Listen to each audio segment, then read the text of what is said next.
ज्ञान वैविध्य शिक्षा चैनल में आप सभी लोगों का स्वागत है। श्रीमती मोहरी देवी तापड़िया शिक्षा शास्त्री महाविद्यालय में भी आप लोगों का स्वागत है। और आज मैं आपके बीएड प्रथम वर्ष अध्ययन क्षेत्र और विषय अवबोध, आपने पेपर नाम सुना होगा, अध्ययन क्षेत्र एवं विषय अवबोध नाम का ये जो पेपर है आपके, ये 5वां पेपर है। ये अध्ययन क्षेत्र और विषय अवबोध, ये पेपर का नाम है। ये 5th नंबर का पेपर है और इसमें इकाई नंबर 3 या 4 के अंदर शिक्षण की विधियां, शिक्षण विधियों का एक टॉपिक है। बहुत ही इम्पोर्टेंट शिक्षण विधियां हैं और क्योंकि अध्यापक उन शिक्षण विधियों के द्वारा ही अपने शैक्षणिक कार्य को अमूर्त रूप देता है, जिससे विद्यार्थी का विकास हो सके। तो आज हम आपको शिक्षण विधियों में प्रोजेक्ट विधि है, समस्या समाधान विधि है, प्रश्नावली विधि है, अनुसंधान विधि है, ह्यूरिस्टिक विधि है, प्रोजेक्ट विधि है, अनेक प्रकार की विधियां हैं, उनका अध्ययन करेंगे आज। तो आज का मेन टॉपिक वैसे प्रोजेक्ट विधि पर फोकस रहेगा, लेकिन थोड़ा थोड़ा मैं सबके बारे में आपको जानकारी दे दूंगा। आपके सिलेबस के अंदर कौन कौन सी विधियां कोर्स में हैं, ये आप विशेष रूप से नोट कर लेना सिलेबस देख के। अध्ययन क्षेत्र और विषय अवबोध, क्योंकि कई विधियां अपने कोर्स में नहीं होती हैं, अपन उसका अध्ययन कर लेते हैं। तो इस पेपर के अंदर सबसे पहले प्रोजेक्ट विधि है। प्रोजेक्ट विधि का जन्मदाता कौन है ये आप लोग जानते होंगे, W.H. किलपैट्रिक का नाम सुना होगा आपने। प्रोजेक्ट विधि का जन्मदाता अगर किसी को कहा जाए तो W.H. किलपैट्रिक।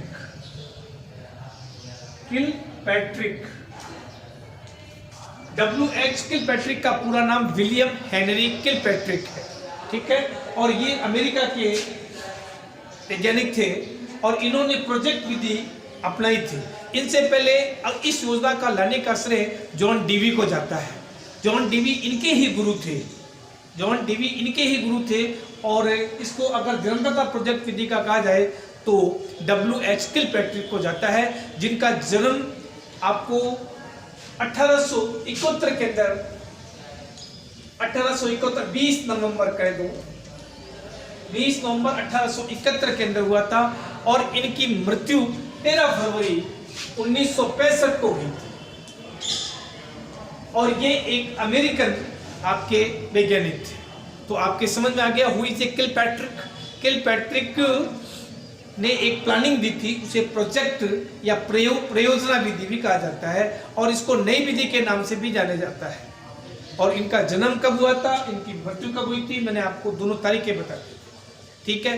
अब आपके सबसे पहले समस्या आती है कि भाई इसमें प्रोजेक्ट विधि है या अन्य कोई विधि है, कौन कौन सी होती है। कुछ विधियां ऐसी होती हैं जो शिक्षक केंद्रित होती है, जिसे अनुदेशात्मक शिक्षण कहा जाता है, और कुछ ऐसी शिक्षण विधियां होती हैं जो छात्रों पर केंद्रित होती है।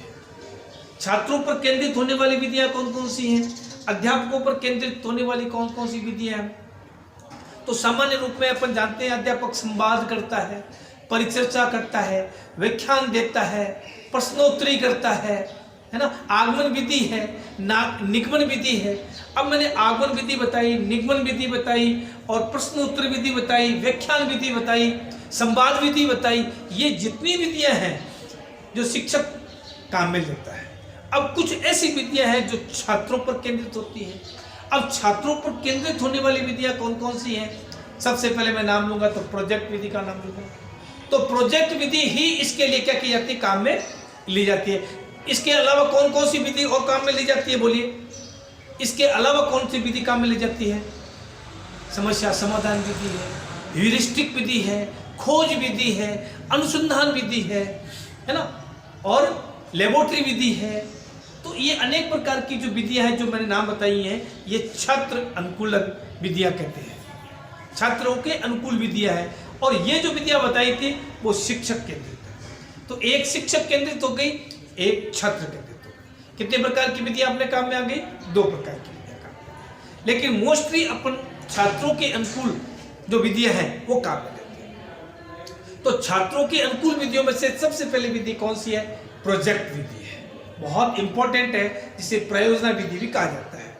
इसके जन्मदाता कौन थे, W.H. किलपैट्रिक थे, जिनका जन्म 1871 के अंदर अमेरिका में हुआ था। अमेरिकन ये वैज्ञानिक कहे जाते हैं और 1965 में इनकी मृत्यु हुई थी। इन्होंने क्या कहा था किलपैट्रिक ने, तो परियोजना विधि की इसमें क्या होता है, जैसे परियोजना प्रोजेक्ट जानते हो आप लोग, 10th और 12th क्लास के बच्चों को कई बार बोर्ड में जब अपन नंबर भेजते हैं तो उसमें बच्चों को अपन एक असाइनमेंट के तौर पर किसी भी समस्या का समाधान करने के लिए उसको प्रोजेक्ट कार्य दे देते हैं। लेकिन वो प्रोजेक्ट कार्य विद्यार्थियों की आवश्यकता के अनुकूल होना चाहिए, उसके कुछ उद्देश्य होने चाहिए।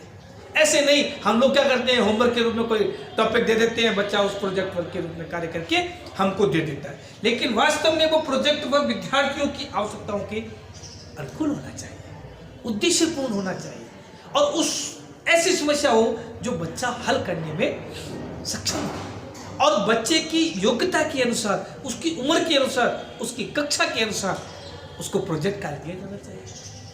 6th क्लास का विद्यार्थी है और 12th क्लास का हमने प्रोजेक्ट वर्क दे दिया, तो वो उस समस्या का समाधान कैसे करेगा, उसके लिए असंभव कार्य होगा। तो समस्या का समाधान करने के लिए वही प्रोजेक्ट कार्य दिया जाना चाहिए जो विद्यार्थियों के अनुकूल हो। तो किलपैट्रिक ने इसकी कुछ डेफिनेशन दी है। सबसे पहले किलपैट्रिक की परिभाषा क्या है, सामाजिक वातावरण में पूर्ण स्वतंत्रता से पूर्ण किया जाने वाला उद्देश्यपूर्ण कार्य है। देखो, सामाजिक वातावरण में रहकर और उद्देश्यपूर्ण कार्य है। ये किसने कहा था, किलपैट्रिक ने कहा।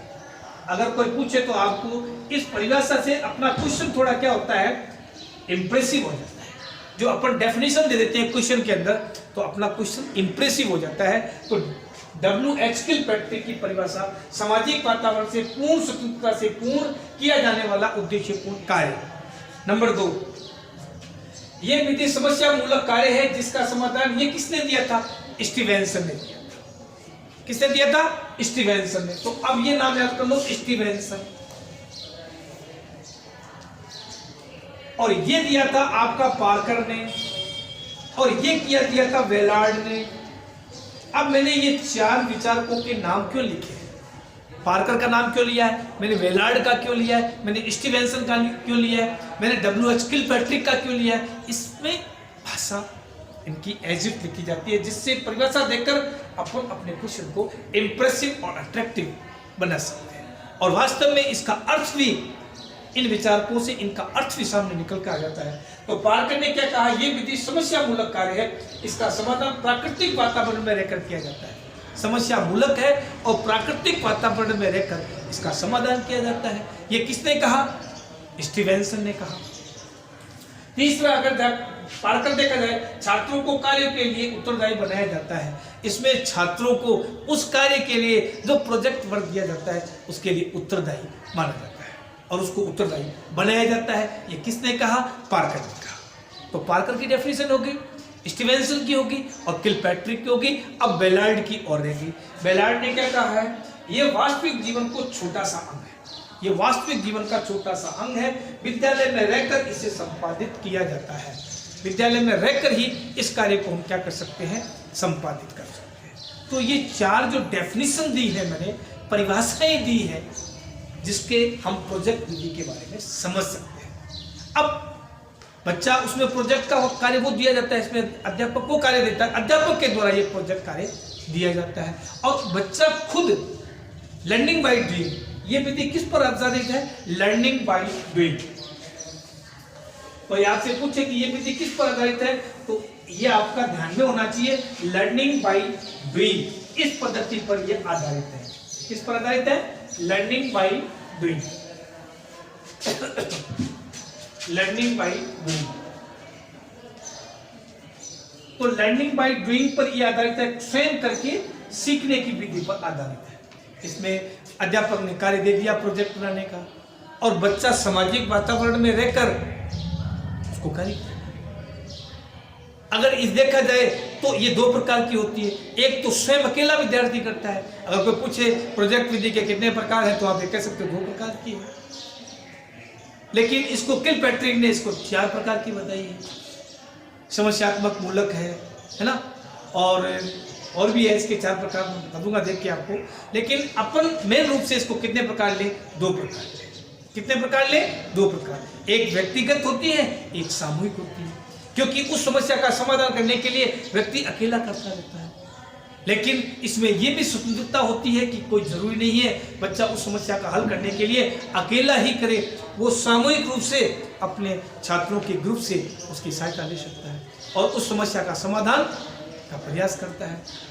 तो कहने का मतलब होता है इस समस्या का चयन सबसे पहले किया जाना चाहिए। इसके चरण देखे जाएं, अगर आपको कोई अध्ययन चित्र या प्रोजेक्ट विधि के स्टेप्स पूछे, इसके चरण पूछे, तो आपको सबसे पहले इसके स्टेप्स या चरण ध्यान में होने चाहिए। नंबर 1, इसमें समस्या का चयन किया जाना चाहिए, समस्या का चयन किया जाना चाहिए। फिर उसका प्रस्तुतिकरण, उसको समझो चीज को, फिर उसका प्रस्तुतिकरण, और फिर उसका प्रस्तुतिकरण करोगे, फिर आप योजना बनाओगे, योजना बनाना, फिर योजना बनाओगे, फिर उसको आप क्या करोगे, क्रियान्वित करोगे। क्या करोगे, क्रियान्वित करना, और क्रियान्वित करके फिर उसको क्या करोगे, उसका मूल्यांकन करोगे, और फिर उसका लिखोगे, लेखा जोखा करोगे, लेखा जोखा करना।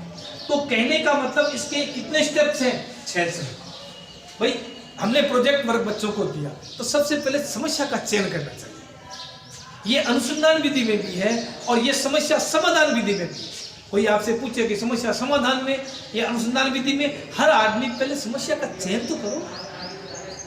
लेकिन सबसे बड़ी छात्रों द्वारा केंद्रित है, मैंने देखे 4-5 जो आपके सिलेबस में है, वो वास्तव में छोटे बच्चों के लिए उपयोगी है ही नहीं। छोटे बच्चों के लिए जैसे मैंने किंडर गार्डन विधि बताई थी, खेल पद्धति बताई थी, भ्रमण विधि बताई थी, ये विधि छोटे बच्चों के लिए थोड़ी उपयोगी है। लेकिन अब कोई कहते हैं कि भाई प्रोजेक्ट विधि क्या छोटे बच्चों के लिए उपयोगी है? नहीं, ये इसका अवगुण भी हो जाएगा। तो कभी अपन इसके गुण और अवगुण की चर्चा करेंगे, तो सवाल में ही गुण और अवगुण चलते रहते हैं। तो इसमें 6 चरणों से अपने को गुजरना पड़ेगा। सबसे पहले समस्या का चयन किया जाना चाहिए, भाई वास्तव में उस बच्चे के अनुकूल है या नहीं है, बच्चा वास्तव में स्वयं या समूह में रहकर उस समस्या का समाधान कर पाएगा या नहीं कर पाएगा, ये हमें देखना चाहिए। शिक्षक की ड्यूटी बनती है, शिक्षक एक मार्गदर्शक के रूप में ये कार्य करता है और बच्चा लर्निंग बाय डूइंग, स्वयं करके सीखने की प्रवृत्ति से उस समस्या का समाधान करके हल करने का प्रयास करता है। और अध्यापक उस समस्या का हल करने के लिए, समाधान करने के लिए उसे बार बार क्या करता रहता है, मोटिवेट करता रहता है। तो वास्तव में प्रोजेक्ट विधि शिक्षण विधियों में से सबसे प्रमुख विधि मानी जाती है। फिर है उसका प्रस्तुतिकरण। पहले कोई सवाल दिया, पहले आप समझो तो सही कि क्या पूछ रहा है। समस्या, वो सवाल ही नहीं आपके समझ में आया, आपके टाइटल ही नहीं समझ में आया, समस्या का चयन तो कर लिया लेकिन उसका आपने सवाल की लैंग्वेज ही नहीं समझी। तो फिर प्रस्तुतिकरण, फिर आप योजना बनाओ कि हमें इस कार्य को करने के लिए किस ढंग से करना है। जब अपन प्लानिंग बना लेंगे तभी तो उसको क्रियान्वित करेंगे ना। फिर उसको हम क्रियान्वित करेंगे और क्रियान्वित करने के बाद कार्य करेंगे और फिर उसका मूल्यांकन करेंगे, एस्टिमेट करेंगे और फिर उसका लेखा जोखा करेंगे। तो ये प्रोजेक्ट विधि के जो 4-6 चरण थे, ये आपके सबसे इम्पोर्टेंट है। और इसके प्रकार देखा जाए तो ये एक छात्र अकेला भी कर सकता है इसको और एक सामूहिक रूप से भी कर सकता है। इसके गुण और दोष भी हैं, तो इसके कौन से मेरिट्स हैं और इसके कौन से डिमेरिट्स हैं, ये भी समझ होना चाहिए आपका। तो बोलो ये आपके समझ में आया नहीं है? अगर इसी तरीके से मैं इसी दूसरी टाइप में कह दूं मैं कि समस्या समाधान, तो समस्या समाधान के जन्मदाता कौन थे? सुकरात थे। ये भी आपको ध्यान में होना चाहिए, ये आपके सिलेबस में है। तो समस्या समाधान के लिए सुकरात थे इसके जनक या प्रवर्तक। तो उन्होंने क्या बताया? उन्होंने भी इस तरीके से इसमें 6 चरण बताए थे। किसमें? समस्या समाधान। अब उसमें 6 क्या था? पहला और दूसरा 2 ये है। तीसरा जो योजना बनाना है उसके स्थान पर क्या देंगे अपन? हाइपोथेसिस, परिकल्पनाओं का निर्माण करेंगे। तो पहला तो ये हो जाएगा और यहाँ पर आ जाएगा परिकल्पनाओं का निर्माण, परिकल्पनाओं का निर्माण। और फिर परिकल्पना जब बन जाएगी तो अपन क्या करेंगे? डाटा कलेक्ट करेंगे, डाटा कलेक्शन। तो फिर आ जाएगा डाटा कलेक्शन या डेटा कलेक्शन। अब जब डाटा कलेक्शन कर लेंगे तो उसका फिर क्या करेंगे? पर डाटा कलेक्शन करने के बाद मूल्यांकन करेंगे, विश्लेषण करेंगे। विश्लेषण के बाद मूल्यांकन होगा। फिर इसमें आ जाएगा विश्लेषण एनालिसिस करेंगे उसका, एनालिसिस के बाद फिर अपन उसका क्या करेंगे, मूल्यांकन करेंगे। और मूल्यांकन ये 6 पद्धति होगी। तो सबसे पहले होगी किसमें, समस्या समाधान। ये आपकी समस्या, देखो प्रोजेक्ट वर्क से मैं हटके थोड़ा समस्या समाधान पे भी आ गया हूँ, क्योंकि ये सारी विधियां एक दूसरे से टच करती हुई हैं और इनके चरण भी लगभग एक जैसे हैं। तो सबसे पहले हमें समस्या का चयन करना चाहिए, फिर प्रस्तुतिकरण, दूसरा टॉपिक, तीसरा परिकल्पनाओं का निर्माण करना चाहिए, हाइपोथेसिस का निर्माण होना चाहिए, हाइपोथेसिस के बाद उसका डाटा कलेक्ट होना चाहिए, डाटा कलेक्ट होने के बाद उसका एनालिसिस होना चाहिए, एनालिसिस के बाद उसका एवोल्यूशन होना चाहिए। यह समस्या समाधान में आ जाएगा। और समस्या समाधान के प्रवर्तक किसे कहा जाता है, आप जानते ही हैं, समस्या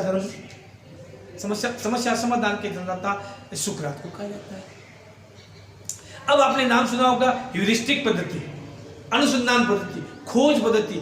इसके जन्मदाता कौन थे, आर्मस्ट्रॉन्ग थे, प्रोफेसर आर्मस्ट्रॉन्ग। कहाँ के थे, जर्मनी के थे। ये अमेरिका थे, किलपैट्रिक अमेरिका के थे, और वो कहाँ के थे, ह्यूरिस्टिक पद्धति। ये ग्रीक शब्द से बना है, ह्यूरिस्टिक, नाम सुना होगा, ह्यूरिस्टिक।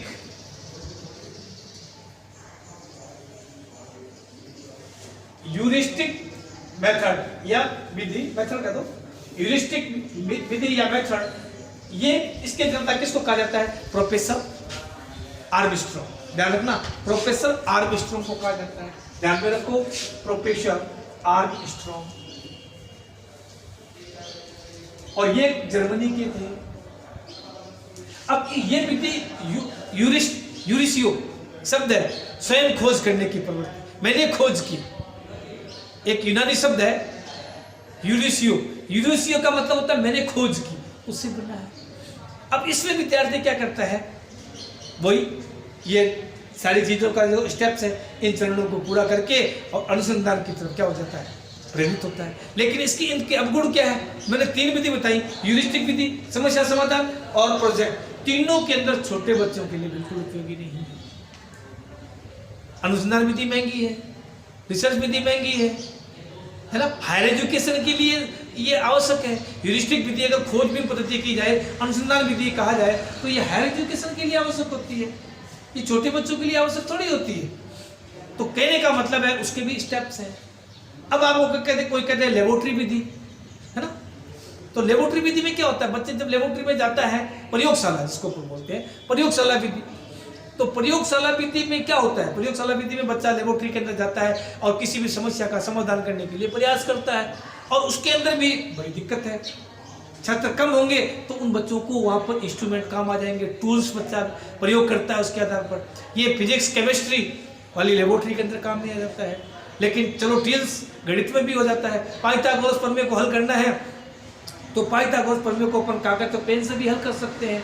लेकिन पाइथागोरस प्रमेय को हल करने के लिए गणित विधि के अंदर भी अपन टूल्स का प्रयोग करके और लेबोरेटरी में इसका क्या करते हैं, बच्चों को अध्ययन करवाते हैं। अब इसके गुण और दोष चलेंगे, क्योंकि बच्चा इसमें जाएगा तो हर बच्चे के लिए थोड़ी छात्र संख्या ज़्यादा है, लेबोरेटरी के अंदर लैब के अंदर इंस्ट्रूमेंट है ही नहीं, इक्विपमेंट है ही नहीं, उपकरण है ही नहीं, तो बच्चा प्रयोग कैसे करेगा। वो एल्यूमिनियम का टेस्ट करना चाहता है, वो ओम के नियम का हल करना चाहता है, तो कैसे हल करेगा, क्योंकि इतने उपकरण हमारे पास नहीं होते हैं जिसके कारण हम उस समस्या का समाधान करें। तो ये मैंने किसकी बताई आपको, ये मैंने आपको बताई लेबोरेटरी वाली, प्रयोगशाला विधि, समस्या समाधान विधि और ह्यूरिस्टिक विधि और प्रोजेक्ट विधि। चारों विधि जो छात्रों के केंद्रित है, छात्रों के अनुकूलन के लिए है। इनके गुण और दोष और स्टेप चलते रहते हैं। लेकिन कुछ ऐसे प्रवर्तक हैं जो मुझे ध्यान में, मैं आपको बता देता हूं, उन प्रवर्तकों के नाम भी याद कर लो तो इनके केवल अपने को स्टेप्स याद रखनी है और सामान्य लाइफ से जुड़ी हुई चीजें जो इसमें छात्र और अध्यापक दोनों का रोल होता है। लेकिन कुछ ऐसी होती है छात्रों के अनुकूल होती है, उसमें लर्निंग बाय डूइंग वाला जो मेथड है वही काम आता है। तो आपके ये समझ में आया या नहीं आया प्रोजेक्ट विधि। अब प्रोजेक्ट विधि में ये मैंने आपको बताया था, इसके प्रकार बताए थे, इसके गुण और दोष बताए थे। अब इसके अलावा जैसे मैं आपसे कहूं, कुछ ऐसे प्रवर्तक हैं जिन्होंने इन विधियों की खोज की थी, इसको प्रवर्तक माने जाते हैं। आपने नाम सुना होगा, आपके शायद प्रश्नावली विधि भी है। अब प्रश्नावली बनाकर बच्चों को हल करने के लिए देते हैं प्रश्नावली विधि, क्योंकि कोई भी रिसर्च करता है तो वो अपना टूल्स बनाता है और उसमें खुली भी होती है, बंद भी होती है, मिश्रित भी होती है, कई प्रकार की प्रश्नावली का प्रयोग करता है। तो इस प्रश्नावली विधि का जन्मदाता अगर किसी को कहा जाए तो कौन है? वुडवर्थ, है ना, वुडवर्थ, ये ध्यान रखो। एक आपने नाम सुना होगा किंडरगार्टन विधि, शायद ये आपके है नहीं, देख लेना सिलेबस में। और इसके जन्मदाता कौन थे? फ्रोवेल, इसके फ्रोवेल थे। आपने नाम सुना होगा आगमन विधि, इसके कौन थे? अरस्तु थे। निगमन विधि, निगमन विधि का अगर जन्मदाता कहा जाए तो किसे कहा जाता है? प्लेटो, प्लेटो को कहा जाता है। आगमन निगमन विधि अगर दोनों साथ में कह दिया जाए, या समस्या समाधान, सॉरी, समस्या समाधान विधि, समस्या समाधान विधि, तो वो कौन था? सुकरात था, ठीक है ना। तो फ्रोवेल है, वुडवर्थ है, और अरस्तु है, प्लेटो है, सुकरात है ना। और ये भी दो चार मैंने आपको प्रोजेक्ट विधि का बताया था, किलपैट्रिक है। प्रोजेक्ट विधि का कौन है? प्रोजेक्ट विधि का किलपैट्रिक को कहा जाता है, किलपैट्रिक, किलपैट्रिक याद कर लो। और ह्यूरिस्टिक विधि प्रोफेसर आर्मस्ट्रॉन्ग, ह्यूरिस्टिक विधि प्रोफेसर आर्मस्ट्रॉन्ग, प्रोफेसर आर्मस्ट्रॉन्ग। अब प्रोफेसर आर्मस्ट्रॉन्ग, प्रोजेक्ट विधि, समस्या समाधान, निगमन विधि, आगमन विधि, किंडरगार्टन, प्रश्नावली विधि, है ना। और एक आपने ब्रेल विधि हो, नाम सुना होगा, लुइस ब्रेल, ब्रेल नाम सुना ना, ब्रेल विधि, अंधे और विकलांग बालकों को पढ़ाने के लिए भी ये विधि काम में ली जाती है, तो आपने नाम सुना होगा ब्रेल विधि। और इसके जन्मदाता कौन थे? लुइस ब्रेल, लुइस ब्रेल, है ना। इकाई योजना, मॉरिसन, नाम सुना होगा इकाई योजना का, मॉरिसन था। सूक्ष्म माइक्रो टीचिंग का भी था, बुश थे शायद, रॉबर्ट ब्रूस। माइक्रो टीचिंग, सूक्ष्म शिक्षण, सूक्ष्म शिक्षण विधि, सूक्ष्म शिक्षण विधि के रॉबर्ट ब्रूस, रॉबर्ट बुश। और माइक्रो टीचिंग के रॉबर्ट ब्रूस को कहा जाता है। तो कहने का मतलब है मेरे, सूक्ष्म विधि का है, प्रश्नावली विधि है, किंडरगार्टन है, आगमन है, निगमन है, समस्या समाधान विधि है, प्रोजेक्ट विधि है, ह्यूरिस्टिक विधि है, ये सारी विधियां आपको, प्रश्नावली विधि है, खेल विधि है, कुक, खेल विधि का कौन है? कुक है। तो याद कर लो खेल विधि का भी, खेल विधि का कौन है? कुक है। तो खेल विधि, जितनी मैंने आपको विधियां लिखाई, इनके जन्मदाता लिखाए हैं, इन विधियों का आप अध्ययन कीजिएगा और अपने अध्ययन क्षेत्र और विषय अवबोध, जो आपके 5वां पेपर है, उस पेपर में देखिए कि हमारी शिक्षण विधियां कौन कौन से कोर्स में है। और उन विधियों का आपने सबसे इंपॉर्टेंट जो प्रोजेक्ट विधि थी, इसके मैंने जो स्टेप्स बताए थे, इसके गुण और दोष बताए थे, और इसकी खोज या जन्मदाता किसे कहा जाता है और ये नाम पहले किसने दिया था, इसकी जानकारी दी। ह्यूरिस्टिक पद्धति के बारे में जानकारी दी, समस्या समाधान के मैंने आपको चरण बताए थे, और कौन कौन सी विधियों के कौन कौन जन्मदाता है उसके बारे में मैंने आपको जानकारी दी। और भी कोई टॉपिक इसमें रह गया होगा तो मैं और आपको नेक्स्ट वीडियो में अपलोड करूंगा। Thank you everybody. शेयर कीजिए, विद्यार्थियों को आपसे बताइए। ओके।